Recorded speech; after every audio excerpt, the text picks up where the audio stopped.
రాష్ట్రంలో ఒకరోజు ముందుగానే ఎన్టీఆర్ భరోసా పింఛన్లు పంపిణీ కార్యక్రమంలో జిల్లా ఉపాధ్యక్షులు Uligayya, TBC chairman Tipu Sultan, single window chairman Alluri Venkatapathiraju, మండల అధ్యక్షులు సురేష్ నాయుడు పాల్గొన్నారు.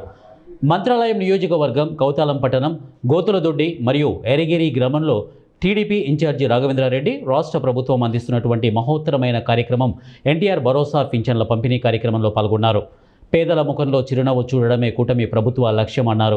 1వ తేదీ సెలవు కావడంతో ఏ లబ్ధిదారుడు ఇబ్బందికి గురి కావద్దు అని ఆలోచించి రాష్ట్రం ఎన్ని ఇబ్బందుల్లో ఉన్నా ప్రజల సంక్షేమమే అంతిమ ధ్యేయంగా భావించి లబ్ధిదారులకు 4,000 నుండి 15,000 వరకు పింఛన్లు అందించే రాష్ట్రం దేశంలో ఏకైక రాష్ట్రం ఆంధ్రప్రదేశ్ అన్నారు. లబ్ధిదారులకు ఇంటికి వెళ్లి పింఛన్లు అందించే కార్యక్రమంలో పట్టణ అధ్యక్షులు రాజానంద్, కురవ వీరేష్, జనసేన రామాంజనేయులు, రామలింగ, ముకన్న పాల్గొన్నారు.